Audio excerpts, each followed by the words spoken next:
Bisa ulang lagi ya. Konsensusnya ulama dulu mulai zaman Rasulullah sampai sekarang itu kiai-kiai biasa nyolati tanggane yang terkenal fasik, terkenal gendo, terkenal maling. Tapi sebaiknya kalau mungkin kiai topnya ini tidak usah nopo datang. Tapi nak di kampung-kampung rata-rata datang semua. Gara-gara kan tidak semua orang kan takut merasa kiai top.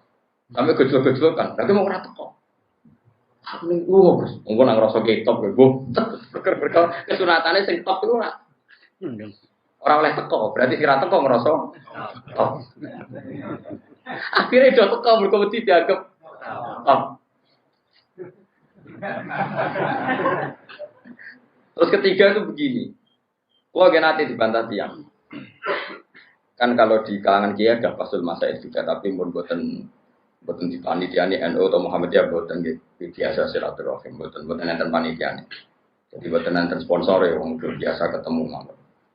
Begini problemnya, saya itu alasan saya begini. Sekarang orang mati, kemudian Mustafa ini nyolati. Dia mau mangkel perkara ini, wong iki nak jisik, nak waya ono jamaah, tipe bijan ternodang kita. Wong fasik kan mangkel, gue kalau nanti dibantah kok. Gus, wong itu kurang ajar. Nak ono Jumatan tau sumeti merken. Kudune cerita, masjid kula nanti protol gara-gara begitu. Oh jeneng ngengken kula nyolati. Keberatan Gus. Kok dene cerita elek nak ono jamaah disetelo dangdut. Pokoke jeneng mau pasang ning dikon nak mangkel lho. Lah wong saleh iku rata-rata kan mati-matian mempertahankan ketenangan masjid iki. Kadang ketenangan ono jamaah niku. Terus awang ini, kiai mereka kalau sama saya kan akrab ya, karena rata-rata kalau nggak murid saya muridnya bapak saya, kalau nggak muridnya bapak saya muridnya mbak saya. Jika banyak kiai sepuh di kawasan saya sama saya hormat. Ada yang nggak muridnya bapak, nggak muridnya mbak, muridnya buyut, muridnya Badr Rahman. Jadi tetap hormat deh. Mana kiai latihan ke Mustafa kesel, perkara ini uang itu orang hormat sih, jadi kesel. Itu takut maksud. Jawaban saya begini. Mbah, jenengan nak maca selawat, nak ana wong mati kan salate piye mesti eling. Takbir ula, takbiratul ula atau takbiratul ihram kan. Takbir ula Fatihah, saniyah iku maca selawat. Terus ketiga iki sing ada masalah. Ndongakno mayit takbir keempat salam. Sebenarnya setelah takbir keempat itu langsung salam, tapi ada di Indonesia kumpul ujug suwi salam. Kalau nyolati jenazah teng Mekah. Iku anggere takbir keempat ya langsung dia kayak misalnya, kalau nanti makmum Said Ahmad angger takbir keempat ya langsung. Dan Indonesia bertakbir keempat sesuai, tuh. Yang Magelang sesuai, malah sing suwi ya. Nak neng fakih gua angger keempat ya salah, neng Mekah gitu. Tapi Indonesia berkeempat ya suwi. Order biar raro, pokoknya pun. Desa kula sing wani bar takbir keempat salam kula tok. Liyane ra wani. Mergo ya wedi gak pantes bar. Kula tenang ae. Rada enak mboten terkenal ngalim wong ora pati kakean komplain lho. Nah, kula takoki. Wong sing maca Fatihah fadilah ngene iki. Nggih Gus, maksudnya seperti. Ya sing maca Fatihah ra jenengan, berarti sing untuk gajarane Fatihah ya jenengan. Wong sing maca selawat man sholla alaihi wahidatan shallallahu alaihi asron. Maca selawat sitok diwales pangeran 10. Sing tok walesan mayite sing oplosan apa jenengan? Ya sing maca lha iya jenengan ibadah kok getun. Anggap ae golek ganjaran dhewe. Wah yo wis cocok. Lah pas ngadongakno mayit. Yo ngene, dongamu kan wis donga ngepek. Nah, mayit niki sae nggih ngeten Gusti nek elek nggih ngeten, tapi kita elek gene iki mawon. Wong donga ing kanan nek donga ngepek. Lho, apa? Kalau kan kalau ini mayit baik, kalau ini mayit jelek. Malah penak to kira sang hukumi pun iki. Wa mayamut walam yatub min dzambihi fa amruhu mufawadun li rabbi. Wong mati orang tobat niku urusane jeneng. Akhirnya bengi tahlil. Ngerti tak wong kok tahlil jare Gus Pak. Tahlil itu maca kalimat thayyibah kan menyang mangko la ilaha illallah dakhalal. Saiki sing la ilaha illallah sing tahlil apa sing mayit? Sing tahlil, berarti sing dakhalal jannah. Sing tahlil. Wong sing maca la ilaha illallah dakhalal. Nah, saiki sing maca tahlil itu sing maca apa mayite? Sing maca lha opo ke getun maca nang fasik, maca dhewe. Enggak, itu boleh takoi. Oh, rumah temen mbek mayit nganti nangis. Jare sapa rumah mayit mikir awakku dhewe lho apa. Begitu juga ke maca selawat, bapak selawat Sayyidina Muhammad sing wangil lho sing ning kamek wong do menang kabeh ora ada anu sing wangil lho Kim Soy. Sing ada maklumati kami dadak gak sing Muhammad sholli Abdullah sholati ala asati makhluqatika nuri hudas ya. Ki siapa Mas? Kula boten nate mimpin ngoten. Perkara wong terus menang kabeh wah malah repot. Ada sing umum-umum ae ben wong iso nirokno. Kok ora diprotes. Gus, kiai sing ngangil lho, jenengan sing ngangil. Lah aku nek sing ngangil ke meneng yo iku ae. Agar sing ngangil kan kiai ini tok sing ngomong. Liyane apa? Meneng. Akhirnya aku ganti selawat sing umum ae ben bareng-bareng kan ganjarane luwih akeh. Tapi nak koyo kiai anyar Mustofa resiko dagem rapal. Nah, namaku kan saman, Mas yo nganggo lafaz sing terkenal sing muni Gus Baga apal sopo. Tapi nak kiai debutan saya harap tetap nganggo sing angel-angel. Kesane apa? Tapi nak kula keberatan saya ini kan terus biasanya jamaah kan menengai kabeh. Meneng ta Mas ning kono mesti. Wong awil lho Mas. Masallah Abdullah sholati ala asadi makhluqati kanu dihuda sayyidina Maulana Muhammadin terus. Ada maklumat di kamu ada kalimat itu. Pokoknya wong ada urun. Repot itu. Jadi kiai ya macam-macam. Monten sing madhape kados kula sing gampang-gampang. Penting diwaca wong akeh. Ono sing. Kok dari itu kan padha, Mas. Dari itu melok toreko wong. La ilaha illallah al-mawjud. Apa maksud? Urutane mana iki? Al-mawjud fi kulli maka terus al-mazkur fi kulli khan terus wa mustahanan andu fi kulli khan ini oh. Kok sing gampang ini kan edisi gampang to sing angel. Ka sing kiai ini lho. Gampang. La ilaha illallah al-mazkur fi kulli lisan menang kabeh. La ilaha illallah rasul. Wa mustahanan andu Cikule. Wong kula nek kiai hitam, agar tahlil itu kan bingung. Perkara kok lafat kok aneh kabeh. Padahal ben tahlil santri kula. Kowe kok iso ngono to? Aku kiai kowe ra iso. Perkara tiap daerah iki adate butuh-butuh. Wah, mate ana wong yo.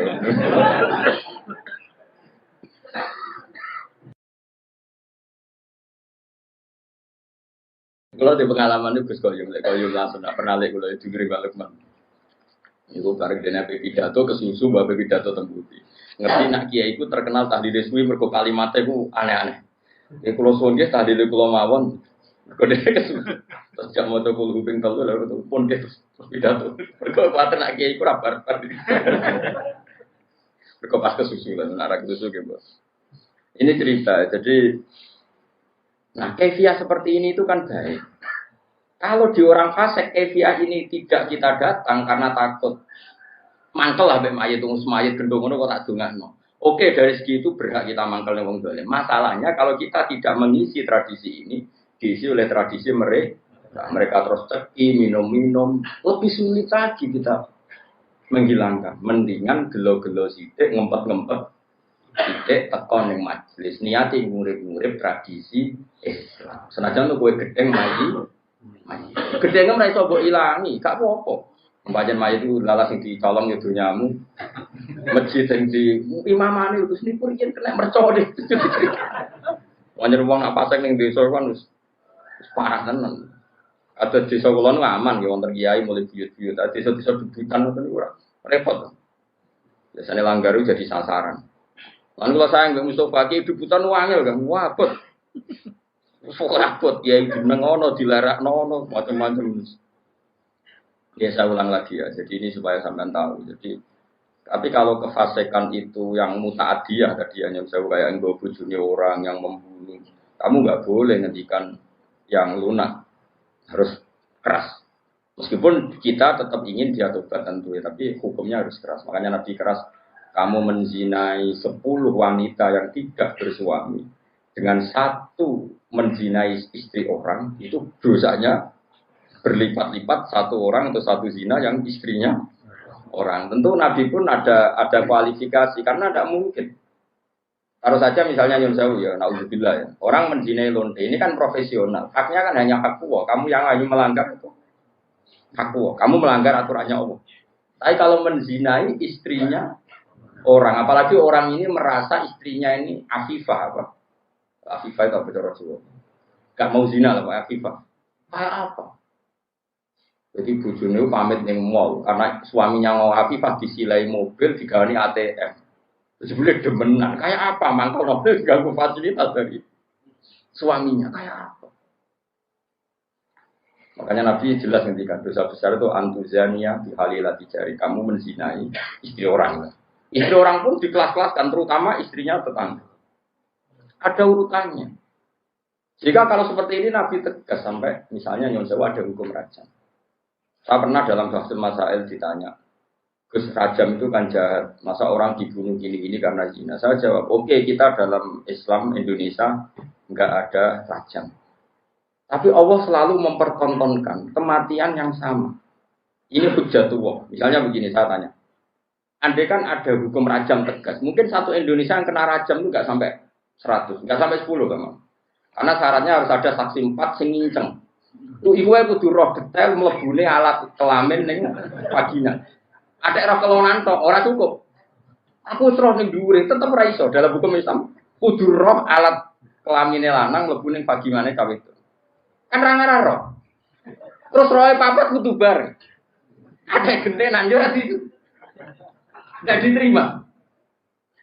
Terus parahe meneh saksi papat iki kudu adil. Ada pegawaian nginceng yo ora adil. Jadi kemungkinan tercapai rajam kan ada saksi 4 yang melihat langsung alat lelaki kelamin masuk di vagina. Terus wong iki gak fasik, termasuk fasik sing pegawai deh. Misalnya sesiremu sofa adil, lo kok nganti roh, lo pengen lo soleh sing nginceng. Nah, kemungkinannya, berarti yang kira-kira yang kena rajam itu hanya 10. Bandingkan tanpa hukum Islam kayak di Indonesia, yang mati karena cemburu berapa? Ini bukti bahwa hukum Islam itu benar. Kita membiarkan hukum zina seperti ini di Indonesia. Tapi gara-gara cemburu, istri membunuh suami membunuh istri, pasangan muda membunuh pasangan selingkuhannya macam-macam. Gara-gara perzinaan wong ape zina terus wedoke ngomentari Mas piro ngadus sing lanang tersinggung di tekek mati. Nah ini kita harus dengar ini supaya kita jadi tambah iman. Ternyata tidak ada hukum Islam yang katanya mereka kejam rajam. Ternyata hukum yang dibiarkan liar lebih kejam karena cemburu membunuh, karena tersinggung sama pasangan lontenya membunuh. Kan natijanya sama-sama menghilangkan nyawa. Maksud saya, yang ngaji saya tak kasih tahu. Oke, kita tidak pakai hukum rojam, tapi Anda harus tetap tahu di luar hukum rojam, toh lebih sah. Itu kan ada yang di Surabaya itu mati, jadi lepokno tabung LPG, jadi semen. Gara-gara demenan wedok, konangan terus. Sampai istrinya yang tua itu karena lebih kaya. Nyewa preman dipateni. Dan dimutilasi macam-macam. Coba kalau kematian-kematian di TV rata-rata kan pasangan selingkuhan. Artinya kita seneng ya. Seneng artinya gini. Orang-orang itu yang mengkritik rajam katanya tidak manusiawi. Sebagian LSM itu kalau mengkritikan seperti itu. Ternyata yang dibiarkan di luar tanpa hukum rajam lebih ngeri. Rajam itu lebih prosedur karena tadi syaratnya harus saksi 4 menyaksikan langsung. Mungkin enggak? Video ora iso diedit. Ora oleh foto pemenang video enggak bisa. Bisa di Kanjeng Nabi dibantah bolak-balik sampai sahabat. Ya gara-gara Nabi itu kan saking apike wong. Sahabat ya saking mangkele wong. Ya Rasulullah, aro'aita law anna rajulan wajada indam ro'atihi rajulan wa qad kana kadza wa kadza disebutno. Ya Rasulullah, misale ana wong lanang. Pertamane takok law. Ana wong lanang mulai mergo ibu bojone iku ning dhuwure wis ana wong lanang liya. Madza af'al. Terus kula sing dilakoni tiyang niku madza yaf'al dilakoni napa? Nabi jawab, yo al-bayyinah wa ila khuddaradori. Kudu ana saksi. Nah ora kowe sing tak jilid perkarane kowe kondak nuduh orang lain. Napa ya Rasulullah bayyinah? Iya bayyinah pinten papat. Kulo goleki kanca sedeng bar dadi bar.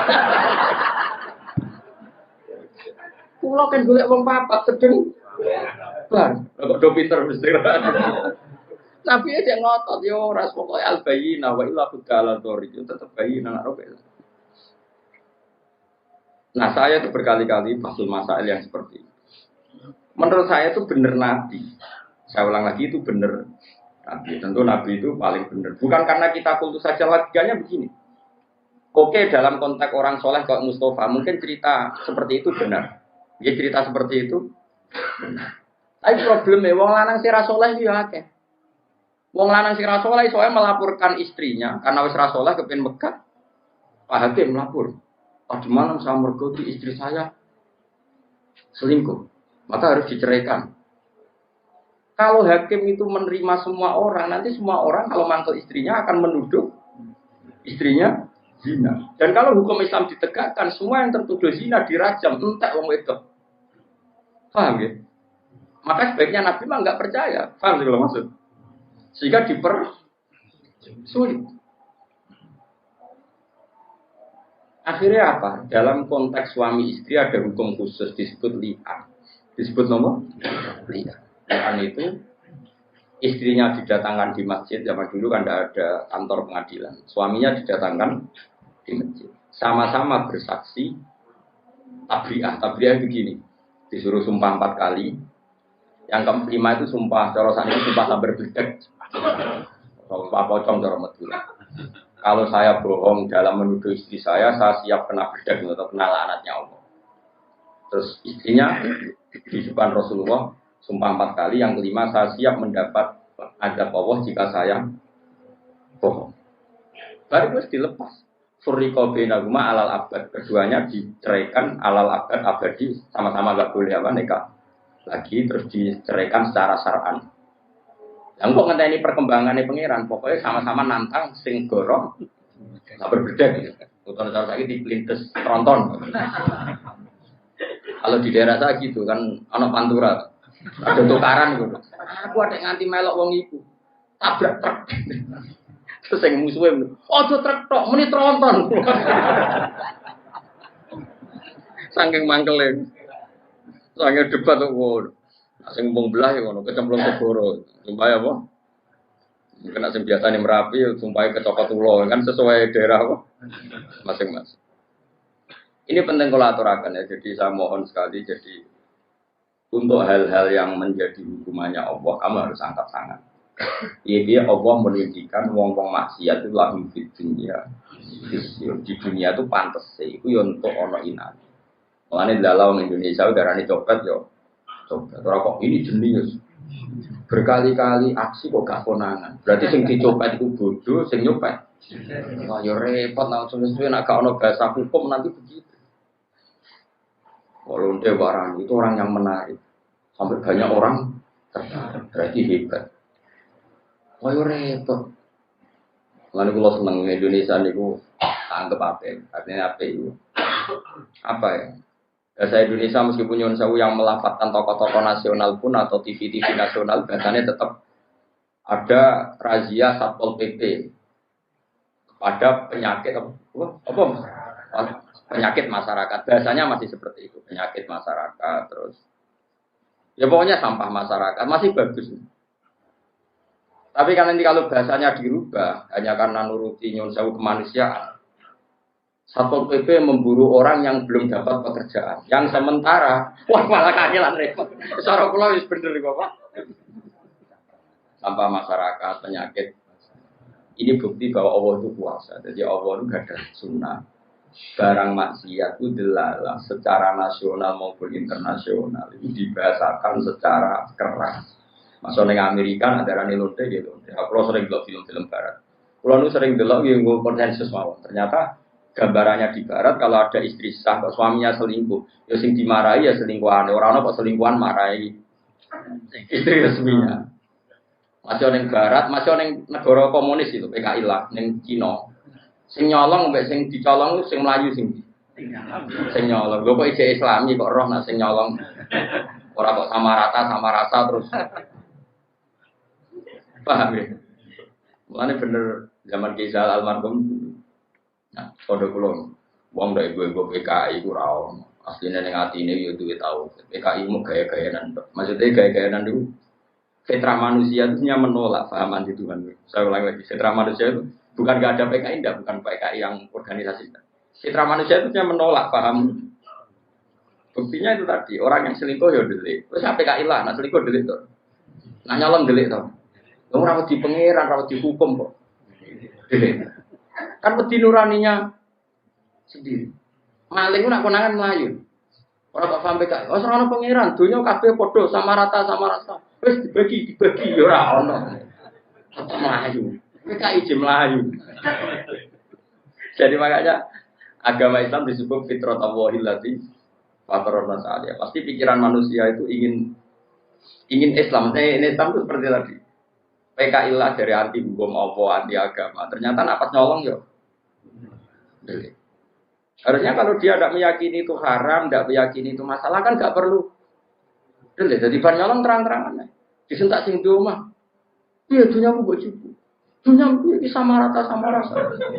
Sembrono iki juga agak dunia. Enggak juga kan. PKI Melayu sama ratanya di mana ini? Paham ya tadi.